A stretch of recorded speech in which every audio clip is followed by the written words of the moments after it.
They said I was throwing my life away, that I'd finally gone completely insane.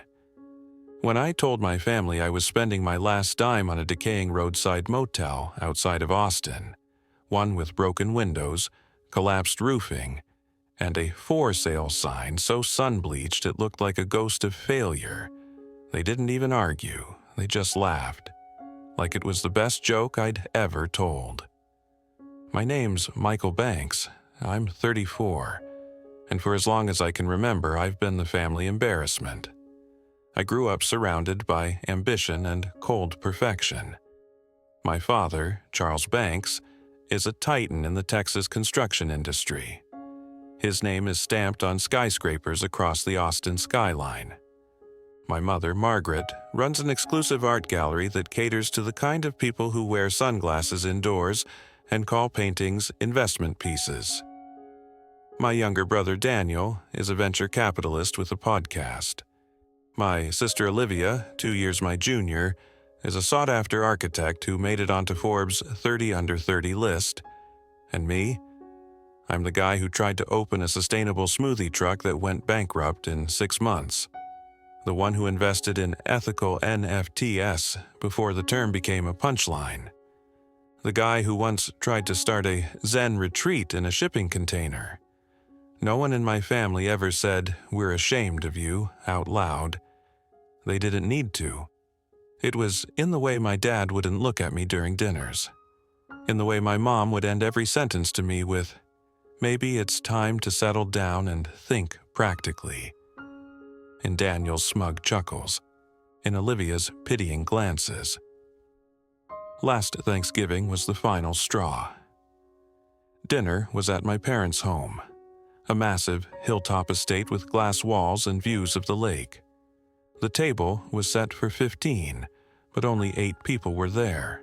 We sat under chandeliers worth more than my car, eating filet mignon and truffle risotto, while my father talked about his latest government contract. I tried to keep my mouth shut. I really did. But when Olivia started talking about her latest project, a luxury eco-resort outside Marfa, and Dad leaned in and said, "That's real vision," I snapped. "I've got a new project too," I said, trying to keep my voice steady. "I'm buying a property, a motel actually. It's old, but I think I can turn it around." There was silence. Then Daniel burst out laughing. "Let me guess, some haunted shack with bed bugs and vending machines from the 90s? I clenched my jaw. My mother placed her fork down gently, her expression soft but her words brutal. "Sweetheart, not again. You've tried so many things. Maybe this time, just consider something stable. Something safe." My father didn't say a word, just sipped his wine and shook his head. That was the moment. The moment something inside me hardened. I didn't respond, I didn't explain, I just stood up, excused myself, and left. The next morning, I drove 2 hours southeast to a forgotten stretch of road outside Austin. There, sitting between an abandoned taco stand and a collapsed billboard, was my future. The Lone Pine Motel. It was worse than I remembered. The photos online hadn't done justice to the decay. The sign had 2 flickering letters left. The parking lot was cracked and overgrown, and the main office door hung on one hinge like it had given up. Rooms were boarded up, paint peeled like dead skin, and the air smelled like rot, dust, and something sweetly, sickeningly floral. I stood there in silence for a while, holding the deed and wondering if I was about to ruin what little remained of my life. But then I walked inside. The front office still had a bell on the desk. I rang it. The sound echoed through the hollow building, and for a split second it felt like something answered. Some dormant part of this place that had been waiting. This wasn't just a motel, it was a challenge. A final shot, my last stand. I moved in that same day. Room 3 had a working lock, a semi-functional sink, and one power outlet that sparked if you looked at it wrong. I hauled in a mattress, a few supplies, and an old toolbox. No plan, no help, no money left. Every night I slept surrounded by spiders and silence. Every morning I woke up to dust and regret. But I didn't quit, not this time. Because something about this wreck of a place felt different. Like it had secrets, like it had history, like it had a soul. And I was going to bring it back to life, whether my family believed in me or not. If you're still watching, hit that like button and subscribe. You won't believe what I found buried inside this motel. The second day at Lone Pine Motel began with a snake in the hallway. A real one. Curled near the cracked vending machine between rooms 5 and 6, its dull green scales blending into the peeling linoleum like camouflage. I froze. It didn't move. Just watched me with dead eyes, as if silently judging my life decisions. "Welcome home, Mike." I grabbed a broom and nudged it gently until it slithered out the broken back door. Then I leaned against the wall, breathing heavily, wondering what the hell I'd gotten myself into. The motel had 12 rooms, all in various states of decay. One had a collapsed ceiling. Another was missing a wall entirely. Room 9 had some kind of nest inside it. I didn't stay long enough to figure out what species had moved in. Only room 3 was barely habitable, and even then, I had to plug in a mini space heater I'd picked up from a pawn shop just to survive the night. The plumbing groaned like a dying animal. The electrical panel looked like a fire hazard designed by someone on drugs.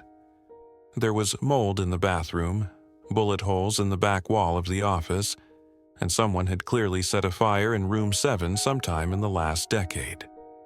It wasn't a motel, it was a war zone. But I'd signed the papers. I'd wired the money. The deed was in my name, for better or worse. No turning back now. I spent the next few days documenting everything. I took photos, wrote down repairs, made a list of what could be salvaged. I wasn't a contractor, I wasn't a handyman. I'd spent the last few years trying to launch a digital meditation app that no one downloaded. But I watched YouTube, I learned.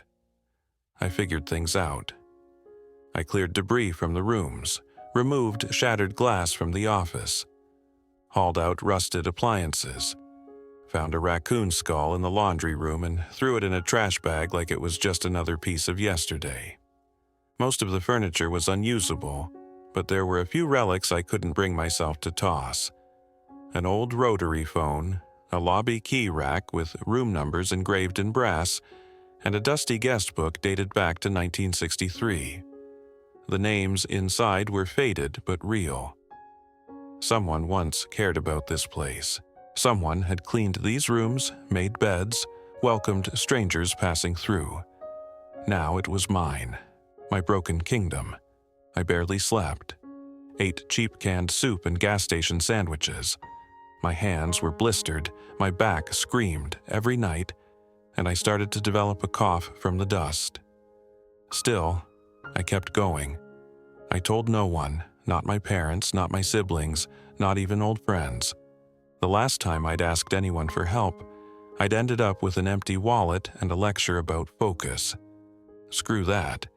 This was going to be my win, or my funeral. Either way, I'd go out on my own terms. By the end of week 2, I'd managed to clean out 4 rooms completely. I replaced 3 doors with ones I found cheap on Craigslist and installed basic locks. I patched some holes, painted over water stains, and even got a couple of lights working in the office. That's when I noticed it.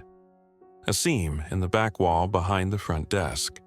Faint, but visible under the faded wallpaper, like a square had been cut out and sealed shut again. I ran my fingers along the edge, knocked, hollow. A hidden panel? I grabbed a screwdriver and pried gently at the seam. The wallpaper tore, revealing a metal plate screwed into the drywall, not part of the original layout. Someone had sealed this intentionally. My heartbeat picked up.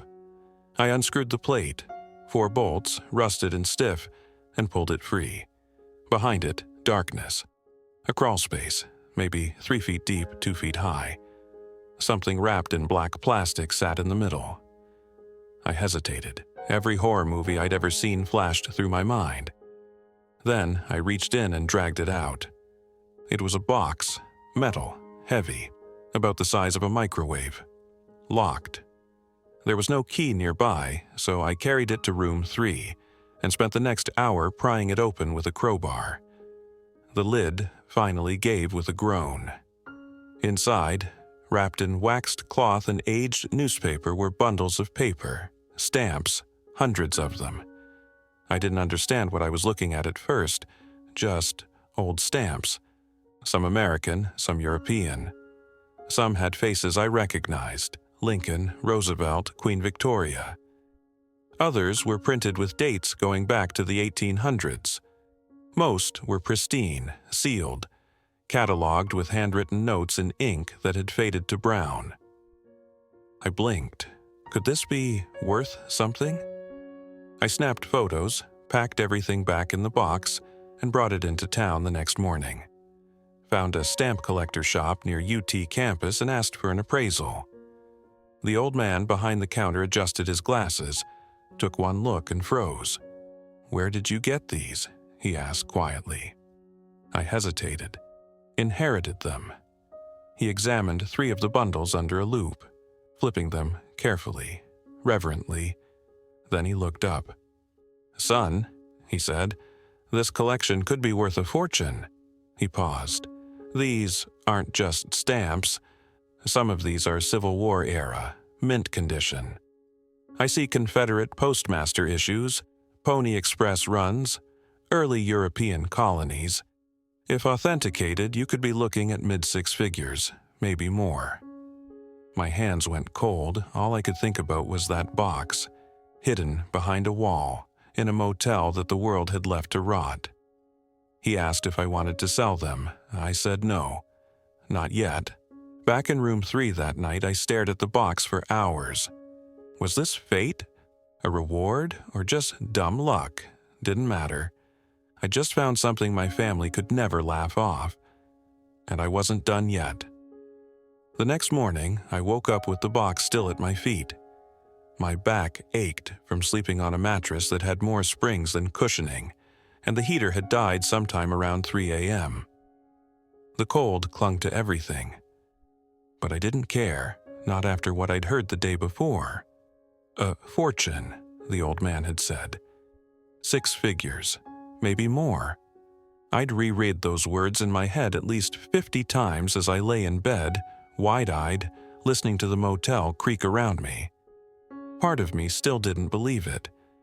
I kept expecting the box to vanish or turn out to be some elaborate prank. Maybe the guy at the shop was just crazy. Maybe I was crazy. But when I unwrapped the stamps again and looked at the detail, the crisp ink, the untouched edges, the sheer volume of them, I knew it was real. It had to be. I spent the next few days doing 2 things: researching stamp valuation and cleaning out more rooms. The research was exhausting. I knew nothing about philately. Never thought I'd use that word in my life. But now I was knee-deep in auction records, historical databases, and forums filled with collectors arguing about margins and perforations. I reached out to a reputable appraisal firm in Dallas, posed as a private collector, and scheduled a visit for the following week. They wanted to see the whole collection. That meant I needed to keep it safe. I didn't have a safe, so I did the next best thing. I took one of the empty vending machines, stripped it out, and bolted it shut from the inside. I lined it with foam and gently slid the box inside. It was crude, but it would have to do. Meanwhile, the motel kept trying to break me. Room 10's ceiling finally gave out after a thunderstorm rolled in overnight. I came back from a grocery run to find half the room soaked, chunks of drywall on the floor, and a smell so foul it made my stomach turn. Water damage had spread down the walls like veins, I stood there, fists clenched, jaw tight. It would have been easy to walk away. To say, you know what? Forget this. Take the stamps, sell them, move on. But then I thought about Thanksgiving, about Daniel's smirk, about Olivia's patronizing voice, about my dad shaking his head like I was just some stray dog that wandered into the family. Number. This place wasn't just some dump I'd bought, it was a statement, a battleground. I was going to fix it, all of it, even if it killed me. I drove into town and spent the last of my money on tools, a new ladder, a nail gun, a tarp, a heavy-duty dehumidifier. I watched videos on roof patching, water mitigation, and mold prevention. Then I came back and started tearing the ceiling apart piece by piece. I worked until 2 a.m., shirt soaked in sweat, hands raw, eyes stinging from the dust. I patched the roof with plywood and tar, installed the dehumidifier, scrubbed until the air felt breathable again. By the time I collapsed into bed, I couldn't feel my legs. But the leak was gone. It wasn't pretty, but it was mine. Over the next week, I repaired 3 more rooms, got the water running in 6 of them, bought a second-hand washer and dryer off Craigslist and installed them in the old laundry shed. Hung curtains, screwed in light fixtures, repainted faded doors with a deep desert red I mixed myself. And slowly, painfully, Lone Pine began to come back to life. Not fully, not yet, but something was shifting. Then came the knock. It was a Friday, early afternoon.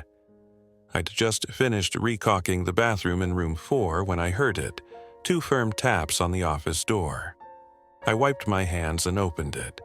Standing there in a navy blazer and expensive jeans was Olivia, my sister. Hair perfect. Makeup flawless. The kind of effortless luxury that only came from generational wealth and zero stress.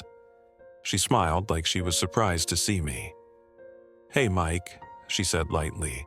"Got your address from Mom. Hope that's okay." I just stared at her, not moving. She glanced past me into the office.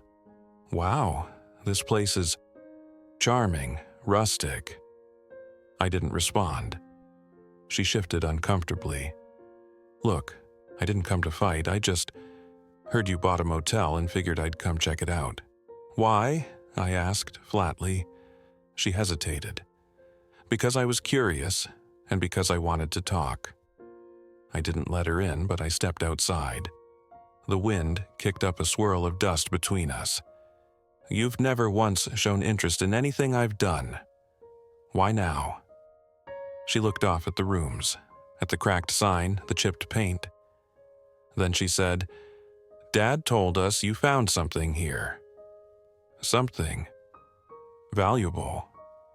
I felt my chest tighten. I said nothing. Olivia looked back at me, her voice softer now. "Is it true? What do you care? Because if it is, you need to be careful. If you sell something big and the news gets out, you'll have people crawling over this place. Scammers, lawsuits, theft. This isn't a game, Mike." I narrowed my eyes. "You're worried about me now?" "No," she said bluntly. "I'm worried you'll screw it up." There it was, the real reason. I took a deep breath. "You can leave, Olivia. I don't need your advice. And I'm not selling, not yet." Her face twitched, just a little. "Dad says if you want help, legal, financial, he's open to sitting down. Said you could bring it under the Banks Group umbrella. Make it official." I laughed, couldn't help it. The audacity. "I'm not interested," I said. She stared at me for a moment. Then she gave a tight smile. "Okay, just thought I'd offer." She turned to leave. Right before she got in her car, she looked over her shoulder. "You might want to change the sign, though. It still looks like it says Lone Pie. Not a great first impression." Then she drove off, leaving a trail of dust behind her.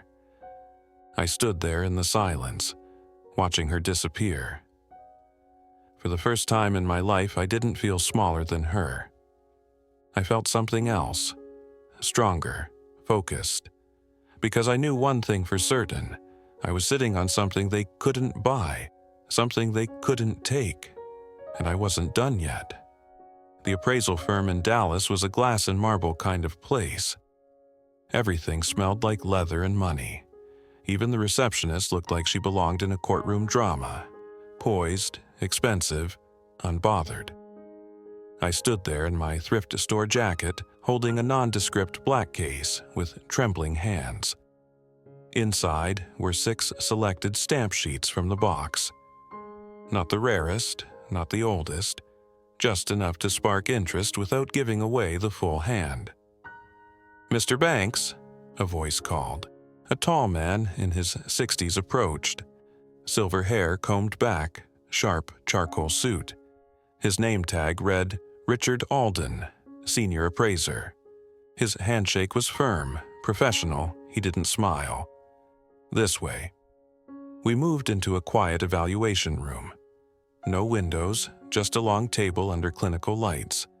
Security cameras in every corner. He gestured for me to place the case on the table. "May I?" I nodded, unable to speak. He opened the case. Laid out the sheets one by one with tweezers, like he was handling surgery instruments. He didn't say a word for 15 minutes, only adjusted his glasses and made notes on a pad. Then finally, "These are exceptional." My pulse kicked up. "2 of these Confederate issues are nearly untouched," he continued. "This Pony Express strip alone could fetch upwards of $25,000, conservatively. If the rest of your collection is in similar condition..." He trailed off. I leaned in. "How much?" He paused, then met my eyes. "Do you want the polite answer or the real one?" "Real." He tapped his pen on the table. "You're sitting on a historical archive, Mr. Banks.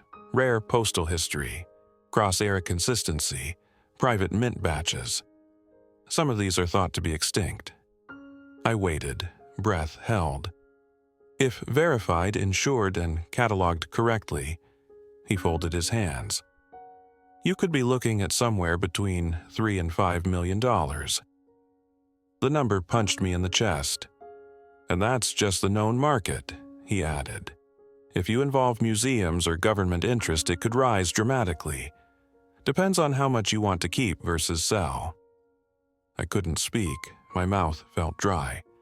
He gently pushed the sheets back into the case and looked at me again. "You've got something rare, Mr. Banks, but you also have something dangerous. People will come sniffing. Word spreads, you need a plan and you need security." His words echoed Olivia's warning. "Do you offer those kinds of services?" I asked quietly. "We do," he replied.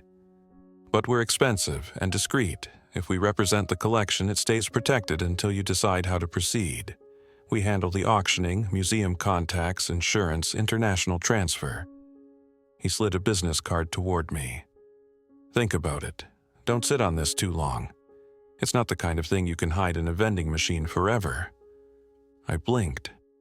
Had I said that out loud? "No," I muttered. "Just a guess." We shook hands again. I left the building feeling like I'd stepped through a portal. The world outside hadn't changed. Same cars, same sky, same street sounds, but I had $3 to $5 million. For the next 2 hours, I drove in circles around downtown Dallas, phone off, music off, trying to breathe. Back at Lone Pine that evening, I parked the truck and just sat there. It was quiet. Sunset painted the sky in bruised oranges and purples. The wind moved through the empty parking lot, rustling a broken wind chime I'd hung on the office porch days ago. I looked at the motel, the faded stucco, the patched roofs, the flickering porch light. It was still a wreck, but it was mine, and under its bones, it held something that could rewrite my life. I took the case inside, opened the vending machine, and gently replaced the sheets back in the larger box. Then I dragged in 2 heavy cinder blocks and stacked them in front of the door, just in case. The next morning, I made calls. I hired a local security company to install cameras around the property. Got motion sensors, real-time alerts, and cloud backups. Cost more than I wanted to spend, but I wasn't taking chances.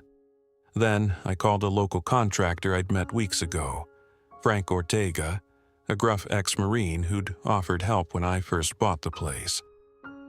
"Still need drywall and roofing?" he asked when I called. "I need everything," I said. He showed up 2 days later in a dusty red pickup, tool belt already on, coffee in hand. He didn't ask questions, just walked through each room, nodding like a doctor giving bad news. "This place is a dump," he said finally. "But a dump with potential. You really trying to bring it back?" "I am." He looked me over. "You got the money?" "I will." He nodded once. "Then let's go to war." We shook on it. No contract. Just a man with sawdust on his hands and fire in his eyes. Over the next 2 weeks, the sound of drills, hammers, and grinders became the motel's new heartbeat. Frank brought in 2 of his guys, brothers named Rick and Saul, and together we gutted Room 2, rebuilt Room 5 from scratch, and started laying the foundation for proper plumbing in the back units. The place stopped being silent. It breathed. It lived. Sometimes, in the evenings, we'd sit on the front porch of the office, drinking cheap beer and listening to the hum of the highway in the distance. Frank never asked where the money came from. I never offered. It was unspoken. This was a resurrection. One night, around midnight, I was rechecking the cameras when I got a ping. Motion detected at the front gate. I clicked into the feed. A car, black, windows tinted, parked just outside the main entrance. Nobody got out, no headlights, just sat there, watching. I waited. 10 minutes, 15, then it drove off. No plates visible. I didn't sleep that night. The next morning, I doubled the security. Someone knew, someone was sniffing. I stood in the middle of the motel courtyard, looking up at the sky, dust in my lungs, heart pounding. Whatever this was, whatever I'd found, wasn't just rare, it was hunted. I didn't tell Frank about the car. Something in my gut said not to. Not because I didn't trust him, I did, more than most, but because I couldn't afford doubt. Not now. The motel was finally taking shape, and if I let fear creep in, it'd unravel everything.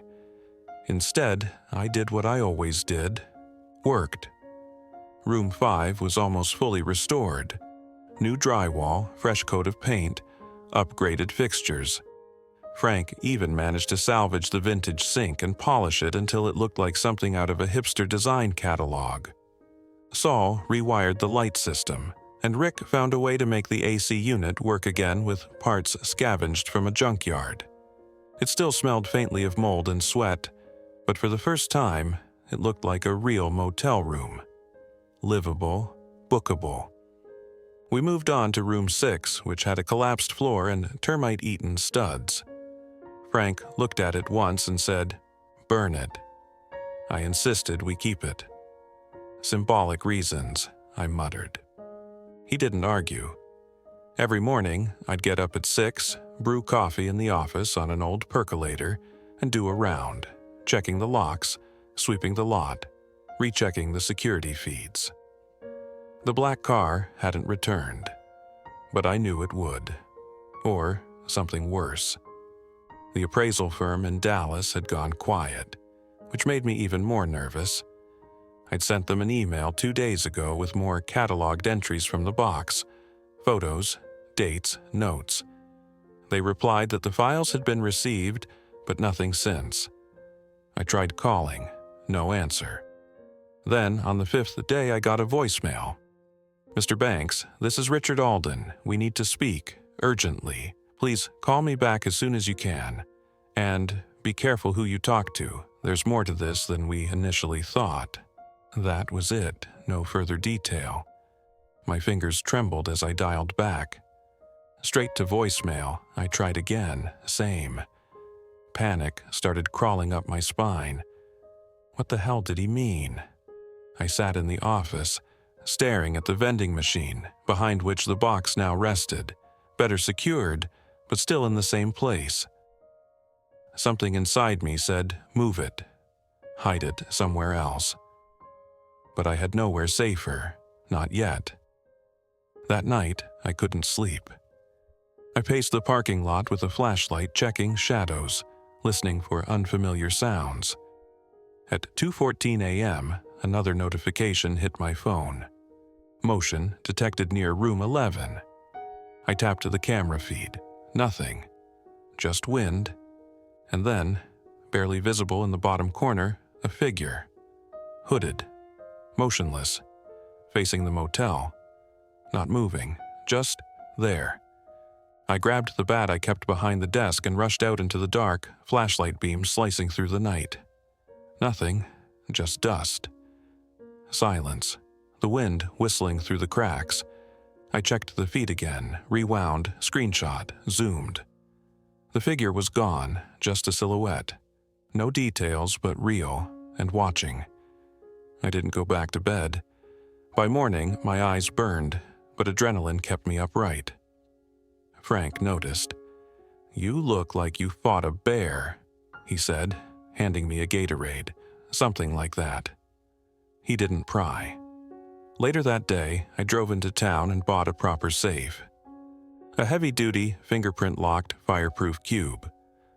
Hauled it back myself, sweating like hell, and bolted it directly into the floor of room 3 behind a false cabinet I built using some leftover wood from the demolished wall in room 6.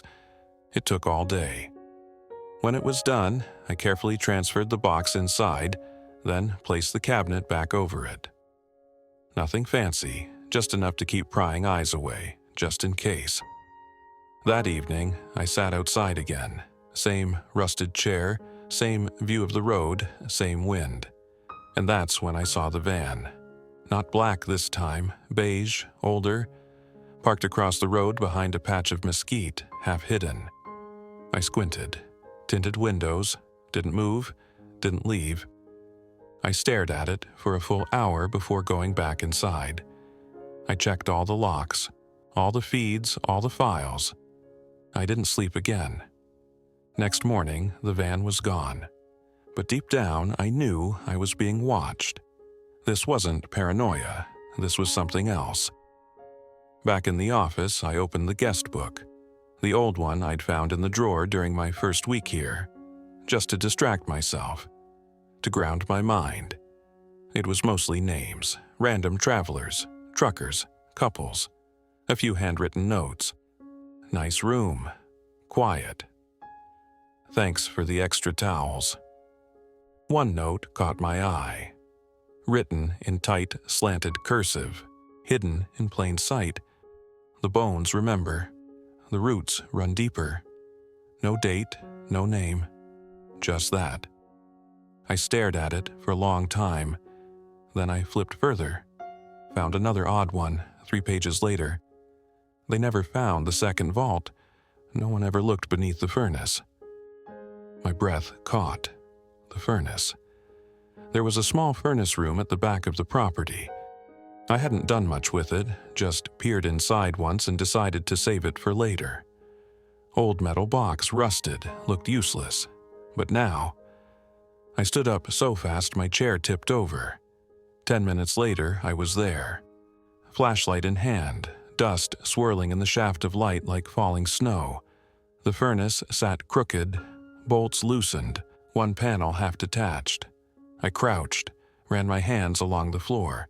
The tiles were uneven, one especially, lighter in color, less dusty.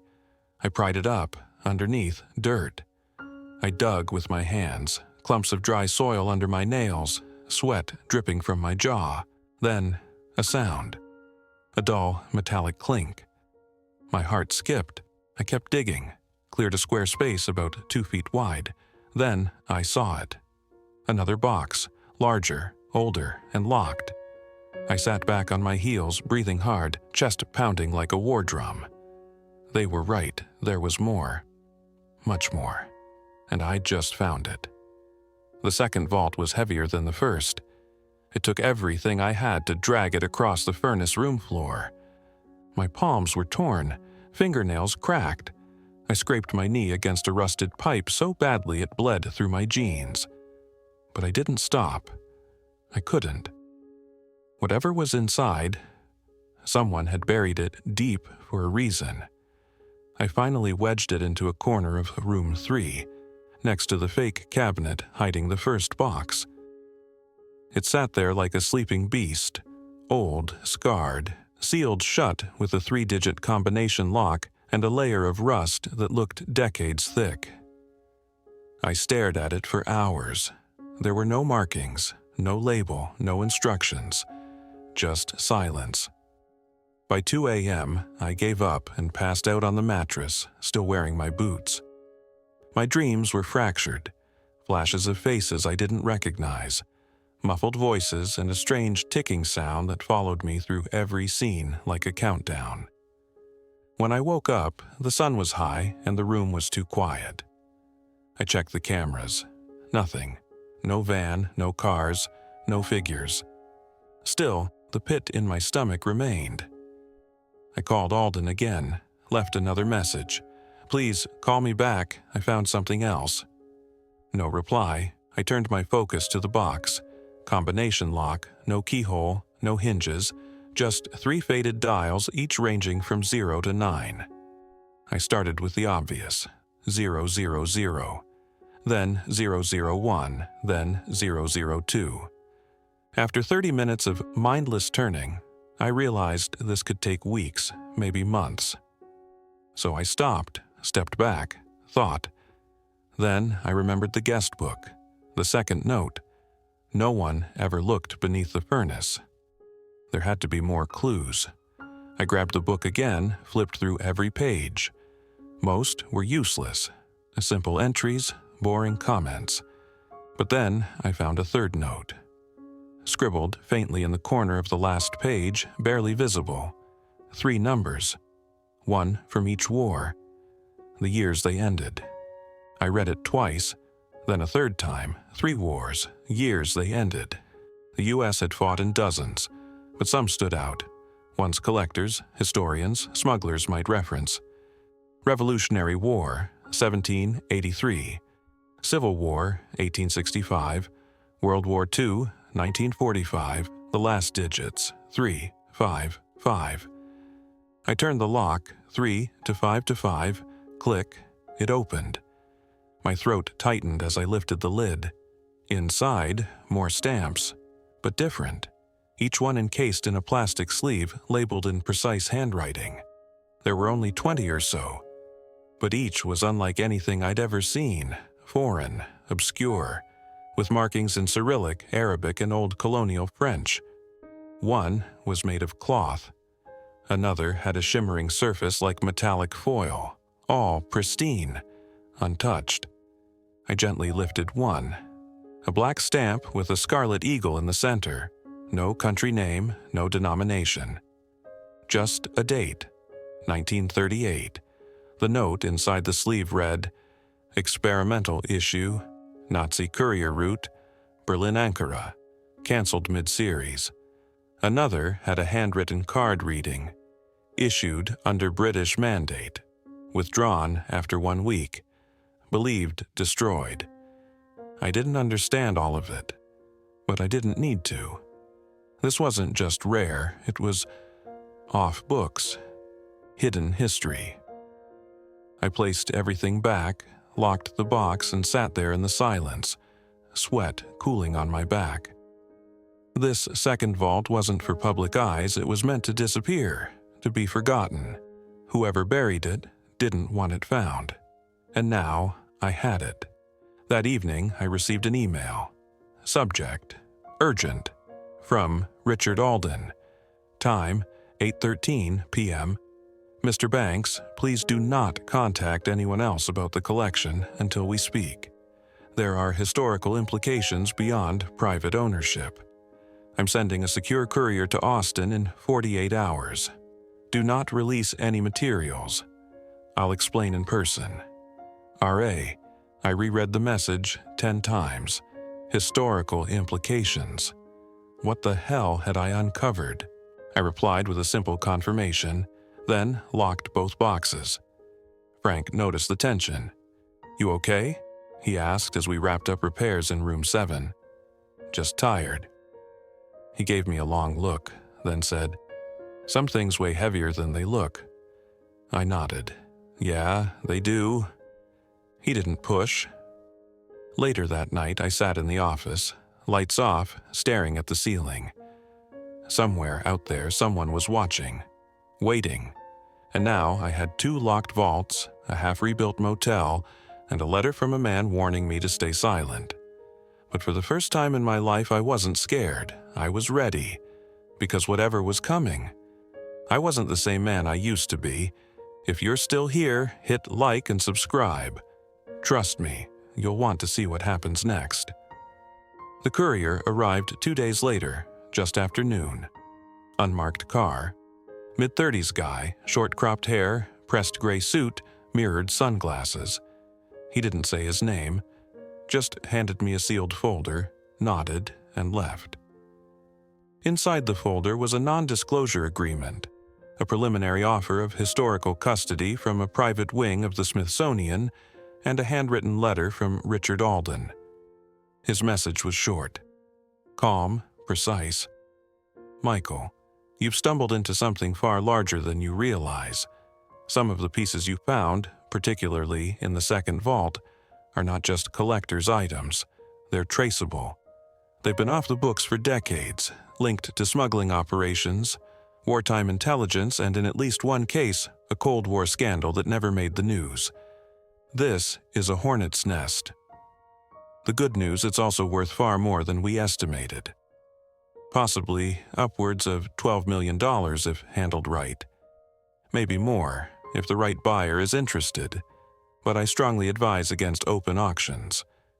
We can arrange a private sale, safe, silent, clean. I'll come to you personally next week.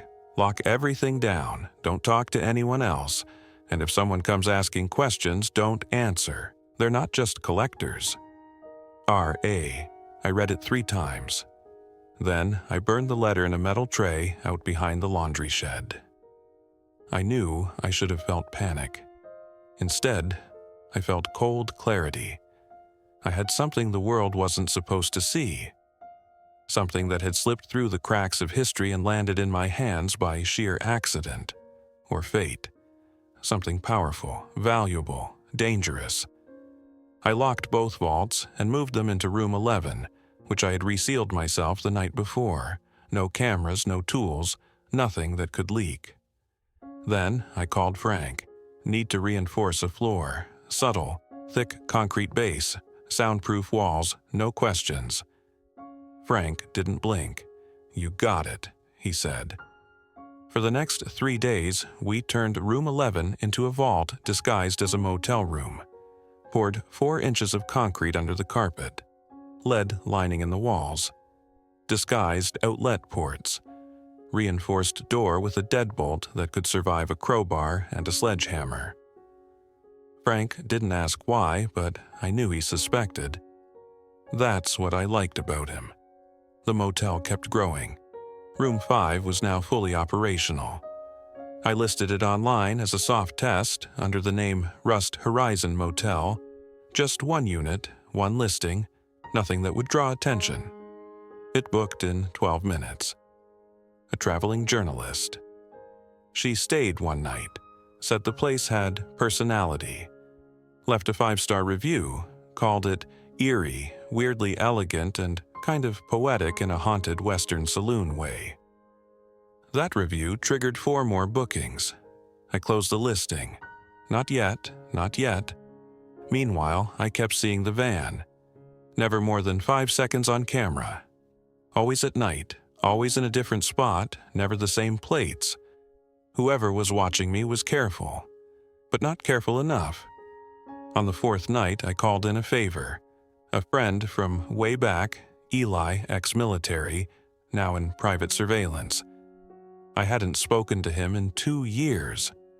I didn't give details, just asked if he could come to Austin.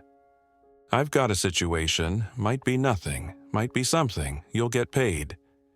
He said, "I'll be there in 10 hours. When Eli showed up, he brought 3 drones, 2 shoulder rigs, and a pair of eyes that hadn't blinked in the 20 years. He stayed at the motel, quiet, observing. That night we got our hit. 2:37 a.m., the van again. Only this time, it stopped. Eli had eyes on it from the trees behind the south fence.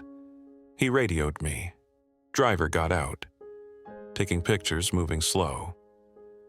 I was watching the feed from the office. The figure wore a hood, male, average build. He walked the perimeter, scanned the building, paused by the old vending machine like he knew. Eli trailed him silently. Shadow in the trees. The man stopped at room 3, bent down, put something near the door, then turned and left. I waited until he was gone, then went outside. A note, folded, no envelope. I opened it under the porch light. 1 sentence. "We need to talk before others do." No signature, no number, nothing else. I stared at it for a long time, then burned it too. The next morning, Eli and I reviewed the footage. The guy had gloves, covered his tracks. Plate was stolen. No usable facial ID. But the message was clear. Time was running out. So I made a decision. I called Alden, got voicemail. "Richard, no more delays. You want to do this? Do it now. Bring whoever you need, this week. Otherwise, I'm finding my own way." I hung up. Then I went into town and signed a contract with a local events group to host a historical exhibit.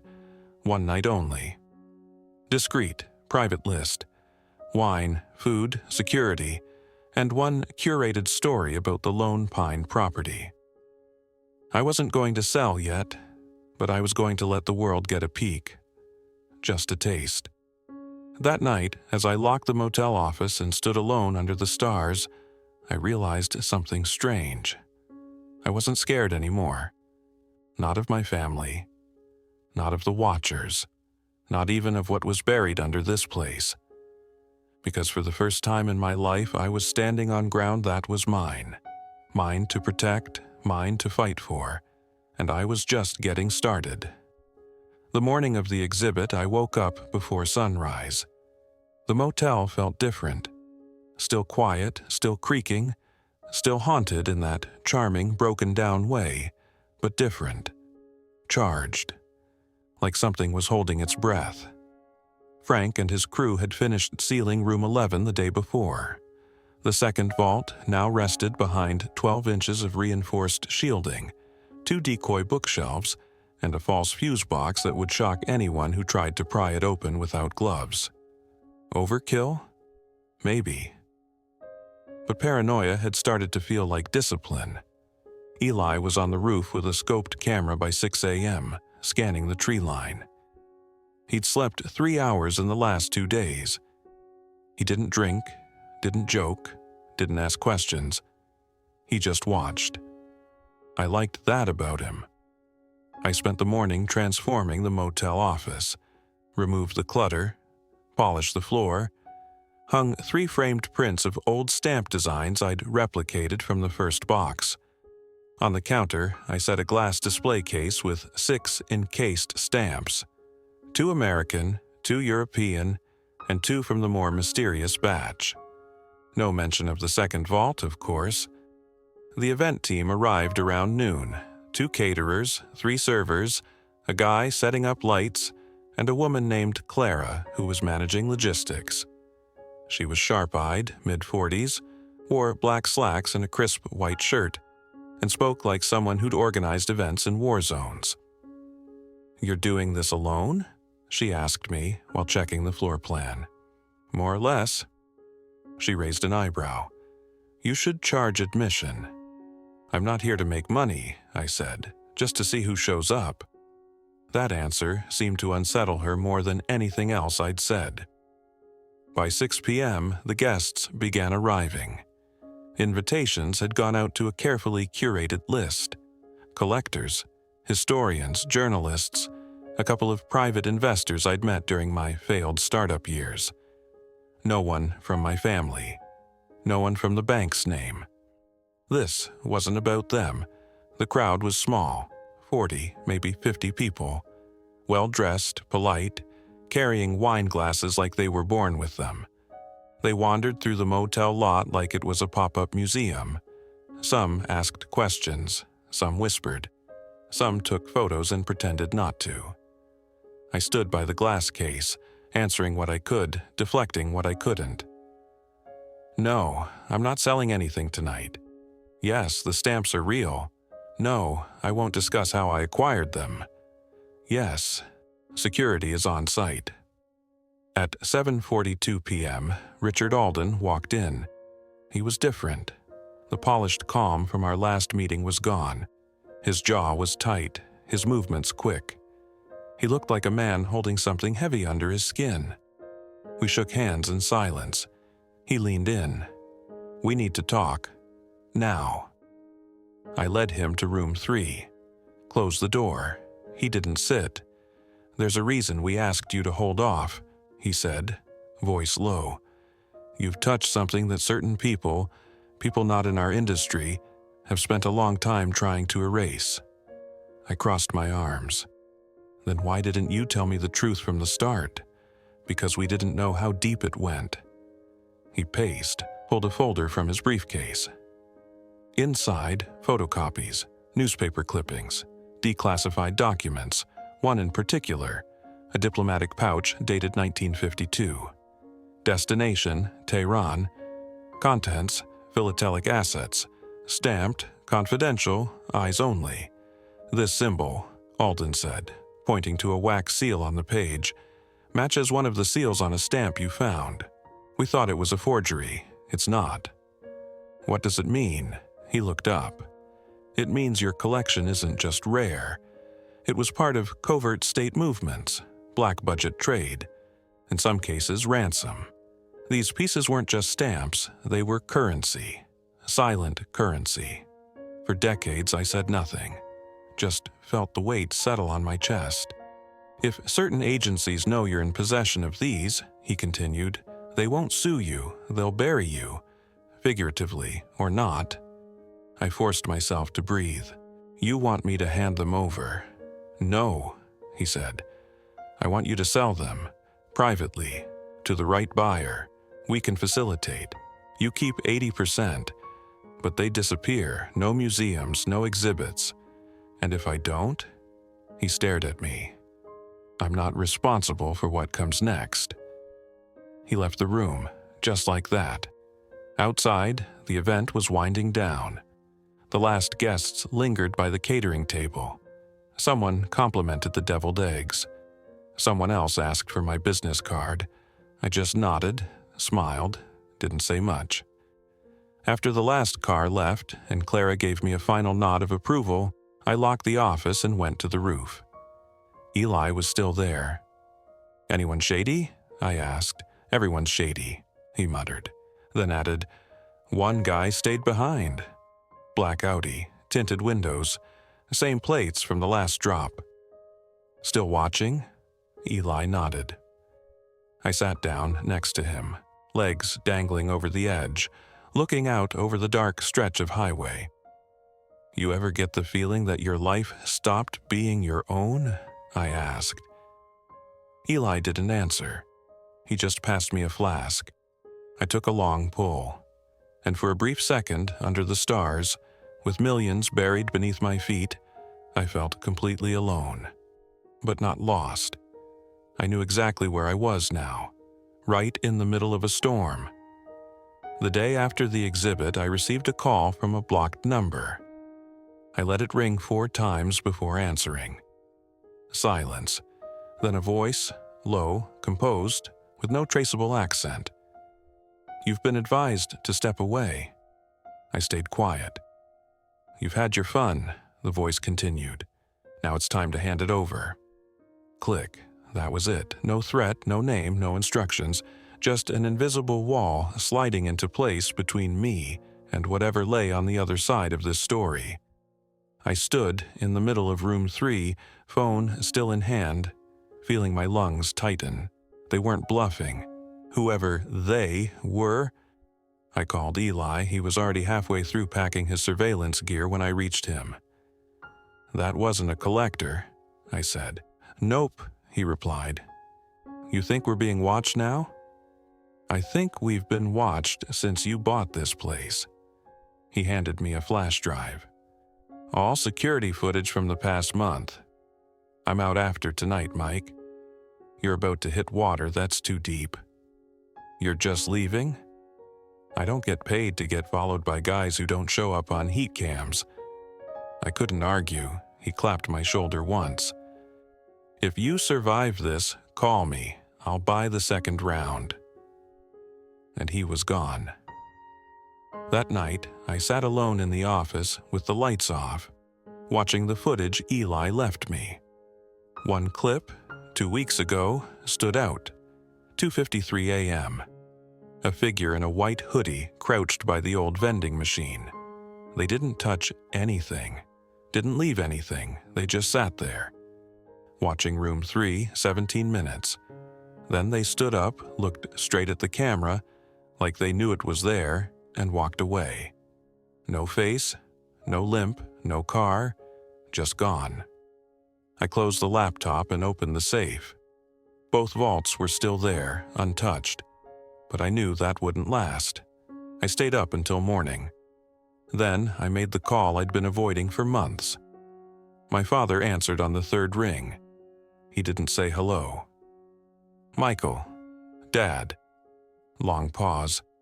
I suppose this has something to do with the rumors. So he'd heard. Of course he had. "I'm in trouble," I said simply. "The kind you warned me about my whole life." He didn't interrupt. "There's a situation," I continued. "Something I found here, something I own. But it's bigger than I thought. Older, and not everyone wants it to stay found." Another silence. Then, "Are you safe?" The question threw me. For a moment, I heard not the man who'd mocked my failures, but the man who used to tighten my bike chain when I was 10. "No," I admitted. "I don't think I am." Another pause. "I'm sending someone," he said. "Don't go anywhere." The line went dead. 4 hours later, a car pulled up to the lot. Dark blue Mercedes, government plates. A man in a tailored charcoal suit stepped out. Mid-40s, narrow frame, cold eyes. He introduced himself as James O'Hara. No badge, no agency, just a name and a stare that made the air feel heavier. "I'm here on behalf of Charles Banks," he said. "My father." I brought him inside. We sat in the front office. I didn't offer coffee. "I'm going to ask you a series of questions," O'Hara said. "Answer truthfully, and we'll discuss what happens next." I nodded. "Is the collection intact?" "Yes. How many pieces?" "Hundreds, maybe over 1,000. 2 vaults. One confirmed high-value set, one unconfirmed." "Any public exposure?" "One exhibit, no media, no sales." He scribbled notes, mechanical, fast. "Have you been approached by unknown parties?" "Yes." "Threatened?" "Implied." "Do you believe your life is in danger?" I hesitated. "Yes." He stopped writing, looked up. "You've stepped into something you can't control, Mr. Banks, but that doesn't mean you're powerless, just limited." He slid a document across the table. Confidential memorandum of transfer. It offered full protection under a private trust, with a full buyout under my name for $9 million. In exchange, all assets would be moved to a secure historical archive under non-disclosure. No press, no headlines, just a quiet, permanent vanishing. And me, rich. I stared at it. No taxes? No paper trail? And if I say no? He didn't answer, but his eyes did. I folded the document, didn't sign it. "I need time," he nodded once. You have 72 hours. And then he was gone. The next day, my brother Daniel showed up. No warning, no call, just drove into the lot like it was still his world. He got out wearing a gray suit too sharp for this place and sunglasses too smug for his face. "Nice little empire you've got here, Mike." I didn't speak. He walked up to room 3, tapped on the doorframe. "Dad told me what's going on, sort of." I stared at him. He smiled. "You're lucky, you know. You always fumbled into stuff. But this?" He looked around. "This is real, heavy. Even I'm impressed." Still, I said nothing. He stepped closer. "You should sell. Take the offer. Walk away rich. You don't owe this dump anything." I waited, then asked quietly, "Why are you here?" He paused. Then, for the first time ever, dropped the smile. "Because if you screw this up," he said, "it drags the whole family down with you."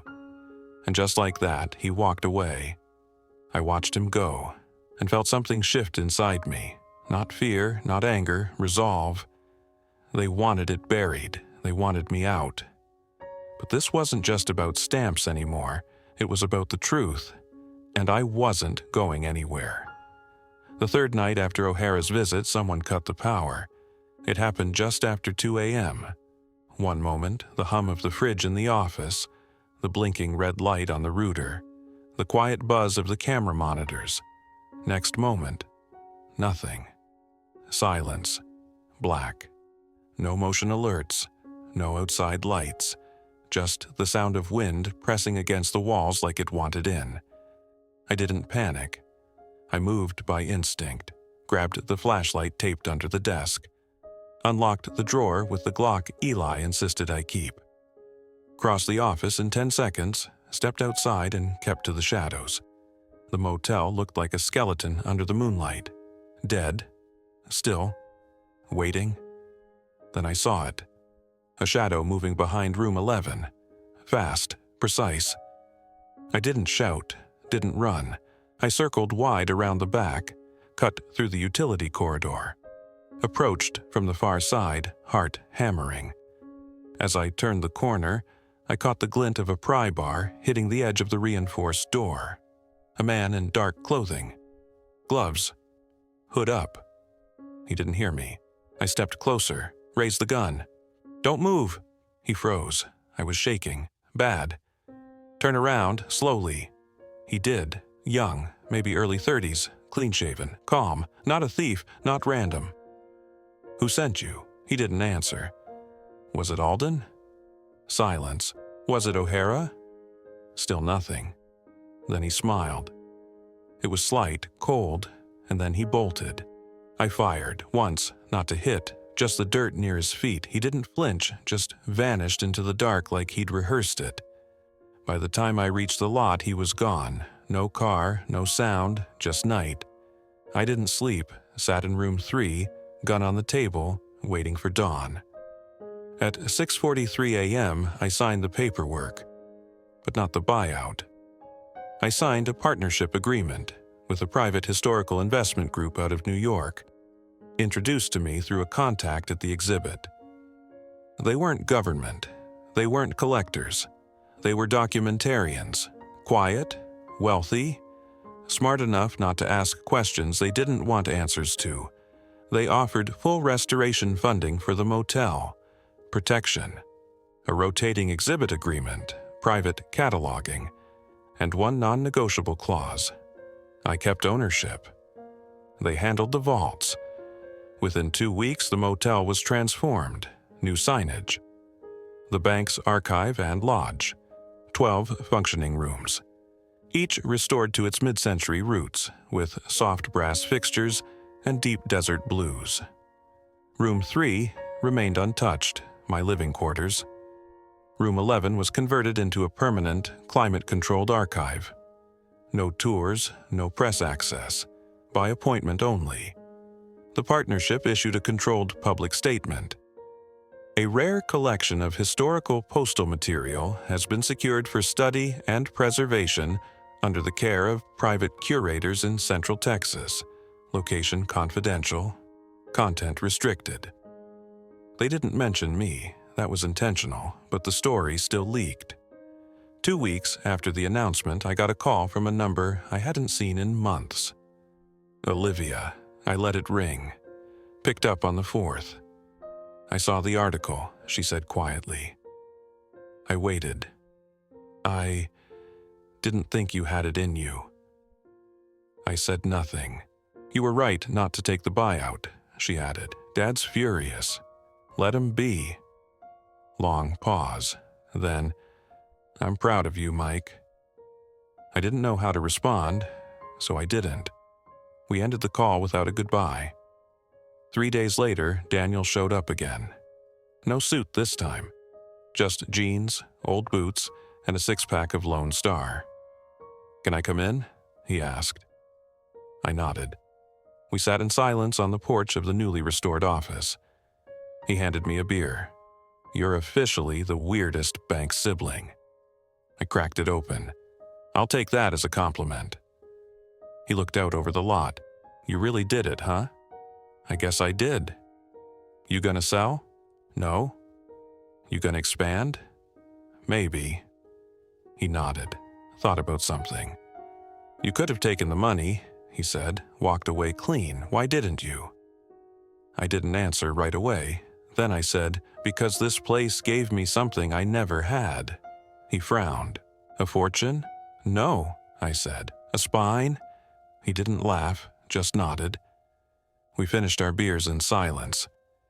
That night I walked the lot alone. Every room lit, no threats, no vans, no shadows, just wind. The motel wasn't just standing again, it was breathing. And so was I. Somewhere beneath the concrete, 2 vaults sat sealed. But they weren't secrets anymore. They were mine. And I'd earned every inch of the dust that covered them. Thanks for staying with me to the end. If this story meant something to you, hit like and subscribe. There's more to come.